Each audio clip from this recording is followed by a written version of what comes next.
everyone. Welcome to the Backstage Classical Career Conversations podcast. I'm your host, Katrina Stroud, and I'm a classical violinist who started playing at the age of 3. I graduated from the Robert McDuffie Center for Strings at Mercer University with my bachelor's in violin performance, and I'm pursuing my master's in music at the University of Michigan. In this series, I invite esteemed classical musicians onto the show and interview them to tell their stories and give advice to share with others and preserve their legacies. Today, I have the pleasure of interviewing Jacob Warren, a multi-style double bassist, composer, and educator. Jacob was awarded first prize in the 2023 International Society of Bassists solo competition, where his program displayed the diversity of his musicality. He is currently a member of 3 nationally touring ensembles, 2 of which he co-founded and co-manages. Warren and Flick is a duo project with multi-instrumentalist Grant Flick. Together, they have released 3 albums featuring original material that spans many genres. The quartet Westbound Situation explores thematic development through their arrangements of original compositions, drawing sonic inspiration from string ensembles and electronic music styles. Jacob also tours with the Grammy-nominated string quartet Kittel Co. As an educator, Jacob is currently on faculty at Bowling Green State University. He has been invited to give guest masterclasses at the Curtis Institute of Music and Indiana University, among others. He has a private studio and connects with bassists through educational videos and online workshops. Jacob began double bass studies at the age of 10 and obtained his bachelor's degree in music performance, along with 2 Master of Music degrees in improvisation and chamber music from the University of Michigan. In addition to writing music for his ensembles, Jacob composes original concert works. Okay, well, thank you so much for joining me today on my podcast.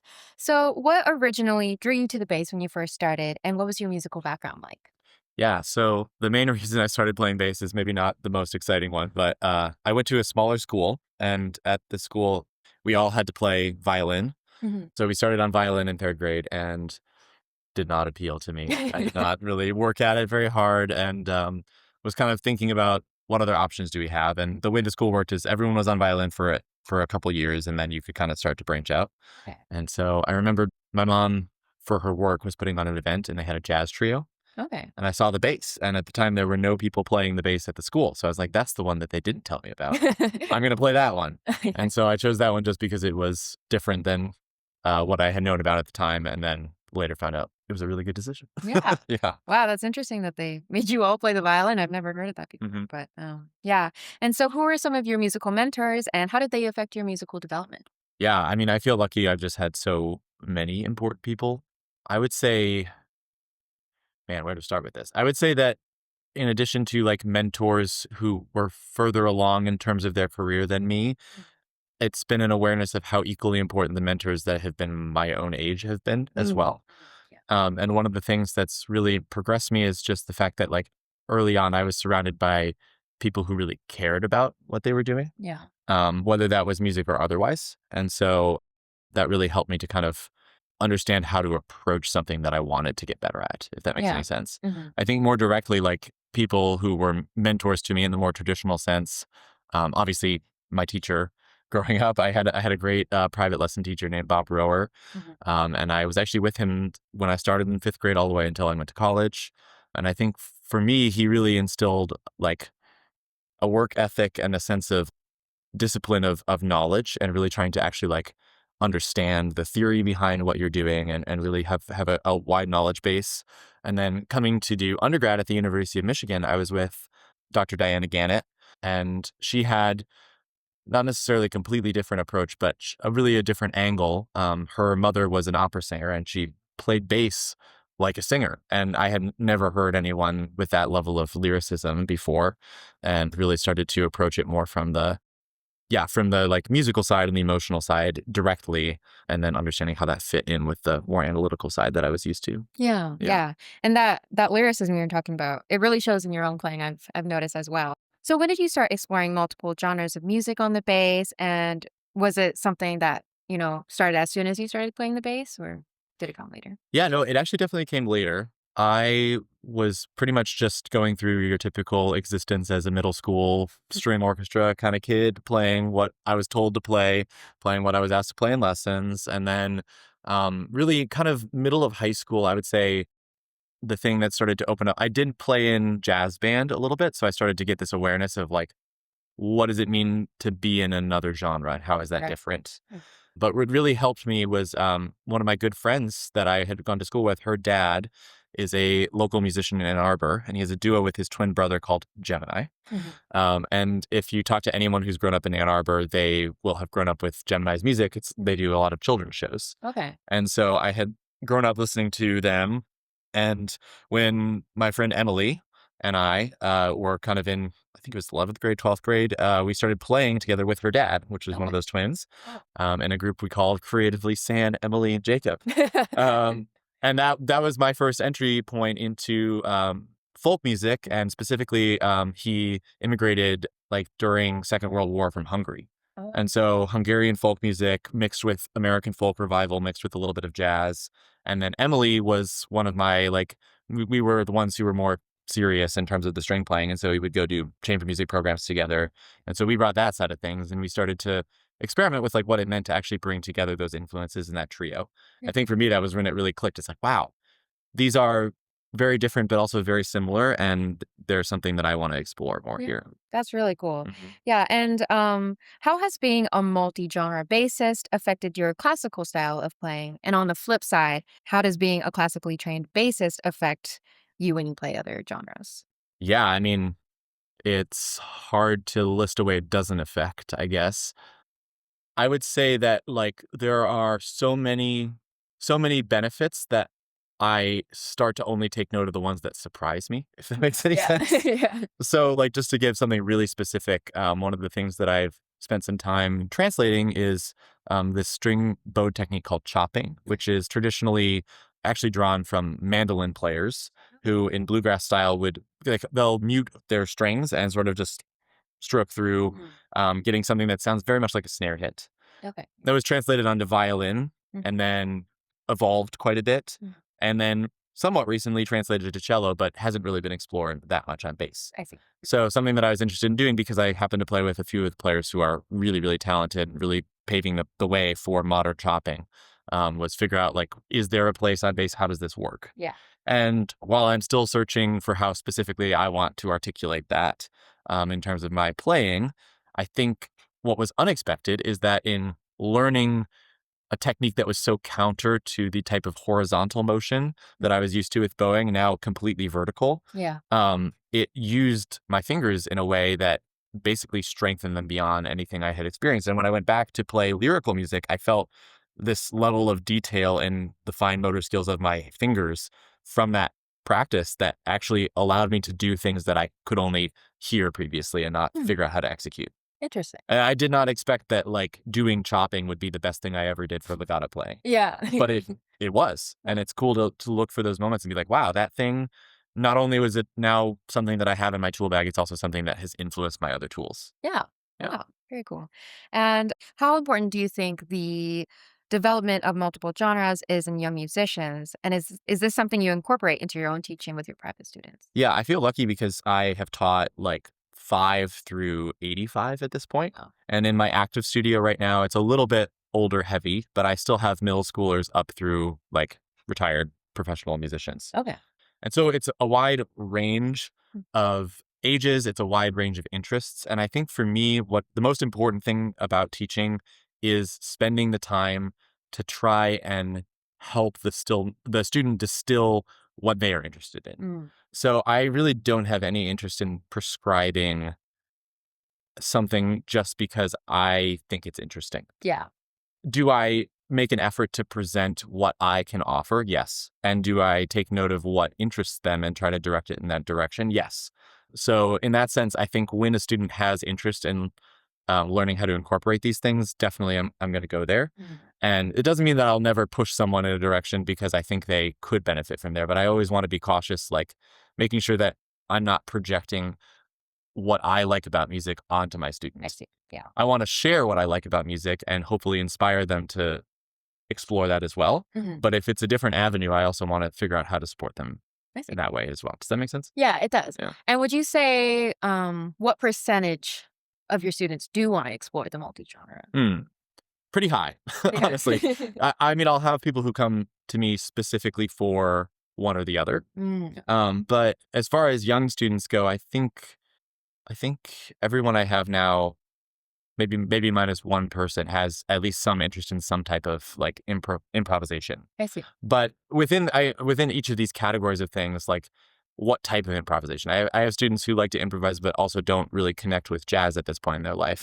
And so what are we working on? We can work on free improv. We can work on Swedish music. We can work on American old time music, right? There are tons of options as to which way we start to work. And inevitably, I think people evolve. So it's interesting to see, like, as people maybe didn't have a certain interest before, just keeping that path open and trying to help them figure out, like, how they actually connect to music and what do they actually want to get out of it. Yeah, for sure. And so you're part of Warren and Flick and Westbound Situation that you co-founded. How did both of these groups start? Yeah, actually, these groups have basically the same start. So there was a program that used to exist called the Acoustic Music Seminar. The Acoustic Music Seminar was housed in the Savannah Music Festival, and it was the brainchild of this amazing multi-genre mandolinist named Mike Marshall. A lot of people in the classical world might be familiar because he's the mandolinist who plays on this album of Edgar Meyer's called Uncommon Ritual. Okay. And that was pretty popular. But his idea with the Acoustic Music Seminar was that it was a full scholarship program that would bring together 16 young string musicians under the age of 22 to work on original music together. And the format was amazing and unique. We would bring in these 16 people. You would get thrown into a chamber ensemble for 2 hours. You'd have 2 hours to learn someone's original music, to group arrange it, and then you would come back and you'd perform it masterclass style for one of the visiting guest artists. And they would use people who would come through this Savannah Music Festival. And so we had Bela Fleck gave a class. We had the amazing Swedish duo Vessin. We had Brooklyn Ryder. We had Emerson String Quartet. We had Joseph Conyers, who's principal bass of Philly now. Clarice Assad, amazing Brazilian singer. So all these incredible and diverse perspectives on music that was being created by an already incredibly diverse and multi-perspective group. And so that's actually where I met all of these collaborators. And the irony is that both of these projects, Westbound Situation and Warren and Flick is Jacob Warren and Grant Flick. And I have been playing with Grant for about a decade now. Outside of those two projects, we have so many side projects that we're always working on, but we never played in the same group during the time we were at Acoustic Music Seminar. So what happened was, after Grant and I found out we were close to each other, we decided we wanted to continue that spirit of creation, that type of music. And so we started playing together, and we're like, wow, this really fits, and we want to keep exploring this. Yeah. And then when did you start playing with Kittel Co, the other group you play with? Yeah, so Kittel Co was, I started playing with them in March of 2022. I have been listening to their music since high school. So mentioning when I started to branch out, I started to listen to music that was combining some of the influences that I thought I might like. And so I think for a lot of classical players, their entry point to this might be something like the Go Rodeo Sessions. It's a very popular album that was done by Stuart Duncan, Edgar Meyer, Chris Thile, and Yo-Yo Ma. And yeah, so Kittel Co kind of has elements of that in the sense that it's original, it's chamber music, but it's also using themes from other genres as the material for development. And so, yeah, I love their music. And yeah, when that chair became available and they reached out, I was incredibly excited. And it's also interesting because in that group, that chair was initially held by a cellist.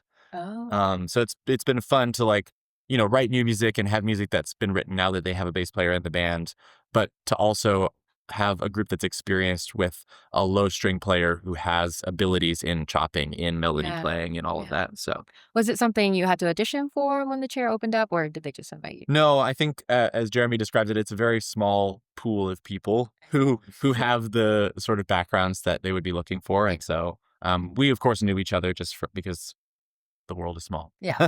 So they did reach out directly. Okay. Yeah.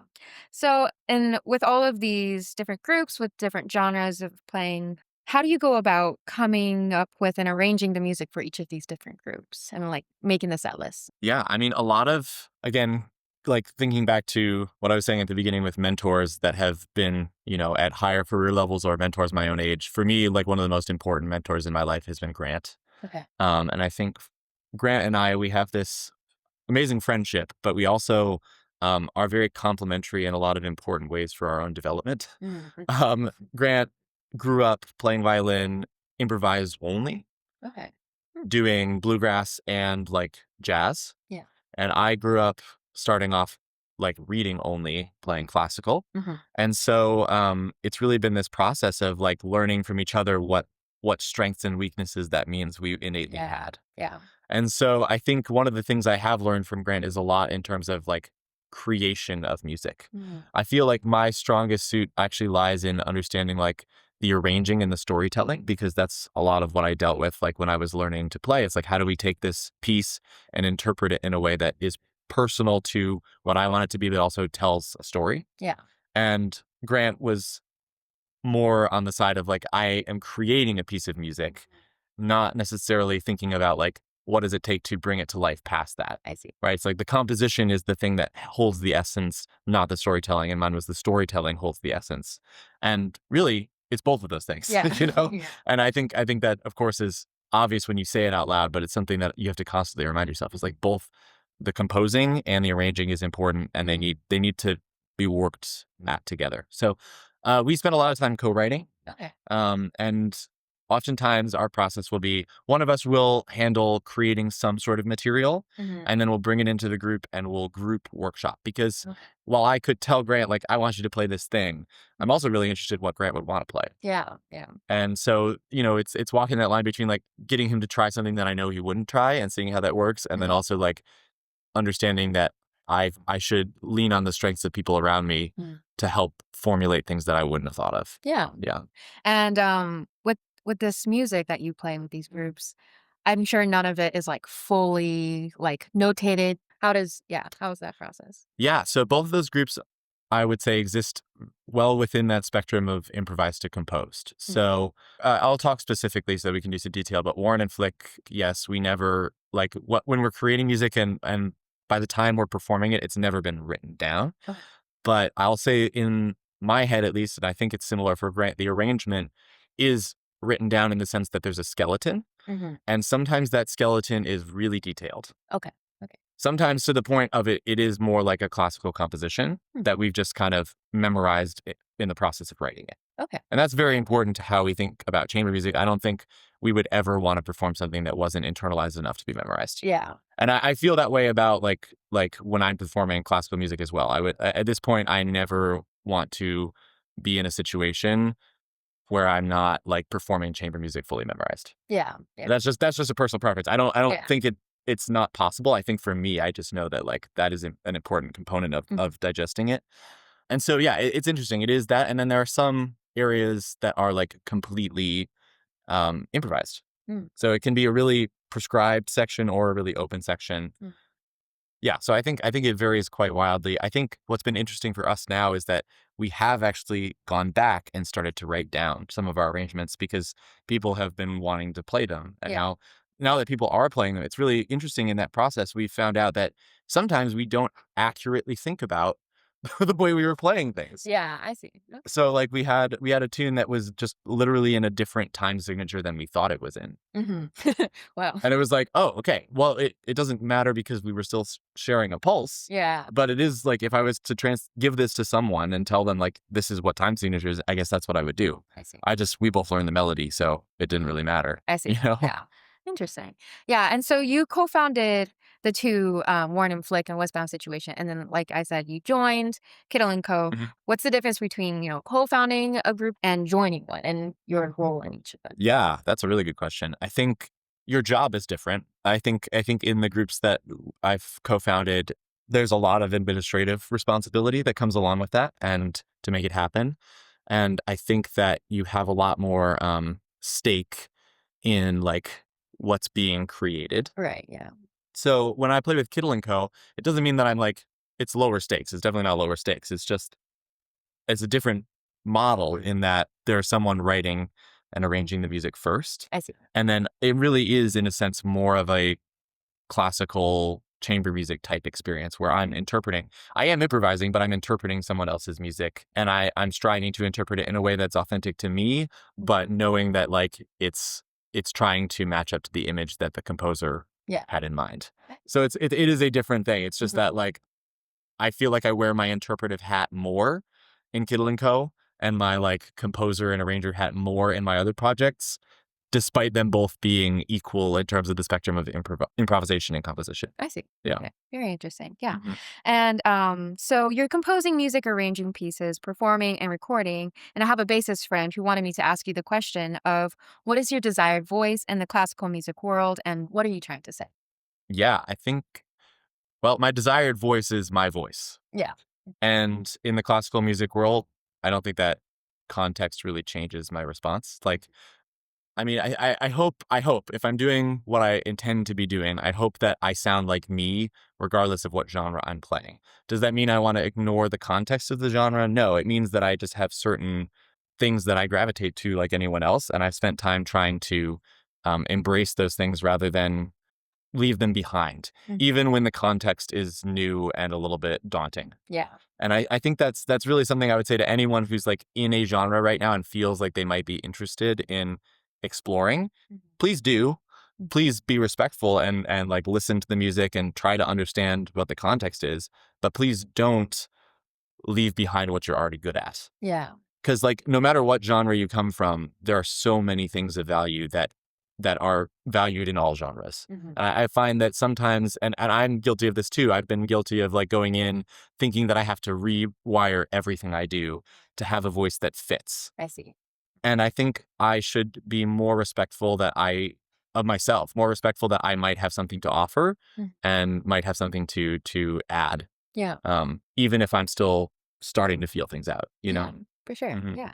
And you teach at the Bowling Green State University. How did that job come about, and what was that process getting that job? Yeah. So I think for me, and I'm sure we'll talk a little bit more about like career advice, and I would consider myself pretty early on, but I think that I love performing, I love composing, and I love teaching.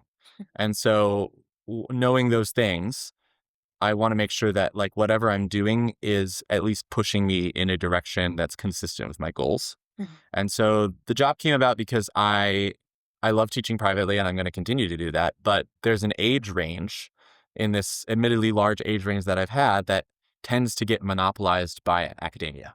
Yeah. And it's a very interesting time in development. Mm. And so I've always wanted to find a situation where I could be engaging and helping students through that process, but also like learning from the teacher's perspective of working with with students that age. Mhm. So yeah, I think I've been, putting applications in where something might make sense. And specifically with Bowling Green, it came about, it was originally posted as a split position Okay. between jazz and classical with a lot of classroom teaching. Mm. And I sort of had the mentality of like, just, you never know, like go in.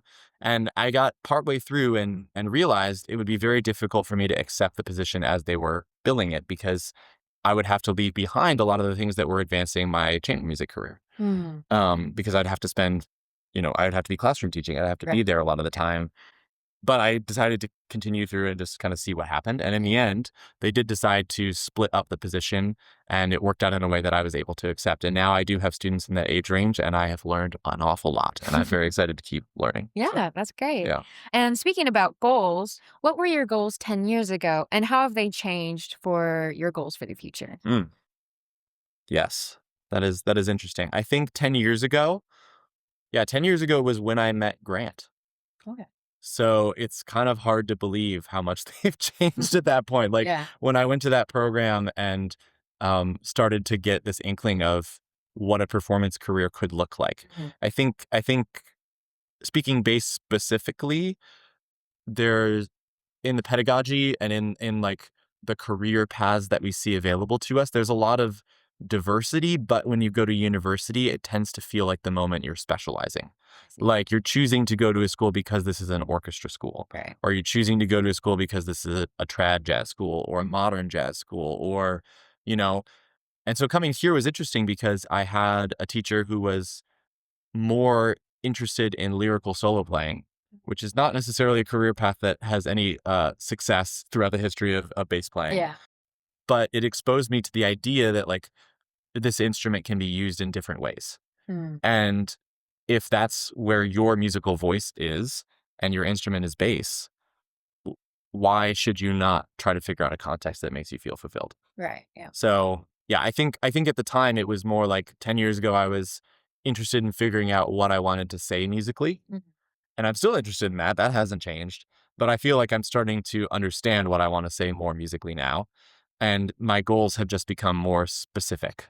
Yeah. They've become more specific. And so, for instance, like I mentioned, composing, performance, teaching, Mhm. working towards having positions that support my teaching, working towards getting better at being a teacher. That is something that's going on. Those are my goals for the future moving forward. My goals for performing are to just be doing it more. Mhm. Yeah. Diversify the types of performances we're doing. Like, for instance, Grant and I are premiering our first original concerto with full orchestra in May. That's a new project for us that's going to change that dynamic and advance that group.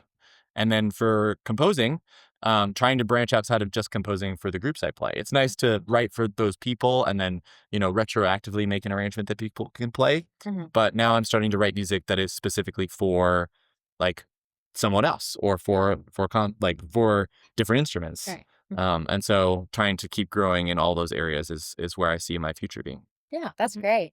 And as a musician who does so much, like everything you just mentioned, how do you balance work and life outside of music? Hmm. I'm probably a bad example for some people, but I'll say this. I have been lucky that my high school has had me back a number of years to do their version of a career day. Okay.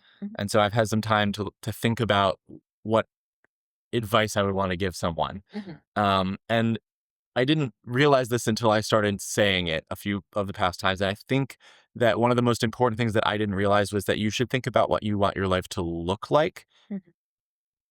before you think about like work-life balance. I see. Like what type of person are you? What do you need in your life to feel fulfilled? Not even like talking like a discipline or something that you're interested in, just like from a schedule Yeah. perspective. Like, what do you need your day to look like? And that is so different. I'm starting to realize, like, some people need and want structure. Some people want chaos. Some people want travel. Some people want. So I think for me, the balance has naturally fallen into place because I knew that I like diversity. Mhm. I like to use the artistic side, the creative side. I like to do the technical side. I love like tinkering with computers and all that kind of stuff. And so figuring out that recording was an avenue.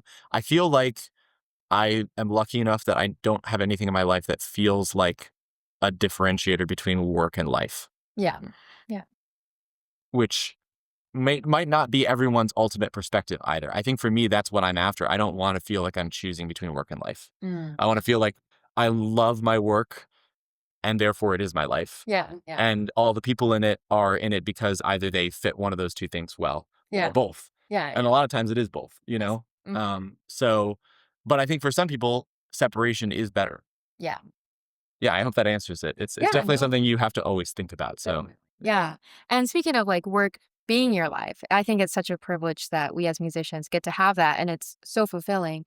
But do you ever experience burnout from that? And how do you, if you do, how do you like recover? oh yeah, definitely. Definitely experience burnout. I think for me, it's the diversity that helps, Mm. and that's what I've been realizing is that if I have a lot of different irons in the fire that excite me, Mhm. it's seldom that burning out on one means I'm not excited to work on the other one. I see. And so I try to actually let myself be a little bit more like I'm in a playground when I'm working.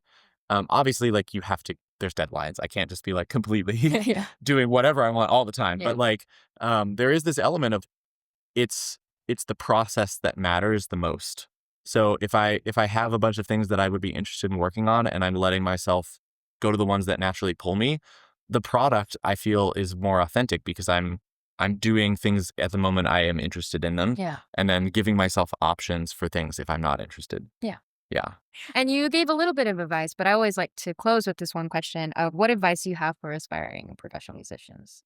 Yeah, I think reiterating, figure out what you want in terms of your existence as a person to look like. Yeah. Just like, what do you want in terms of how you move through the world? Are you more stationary?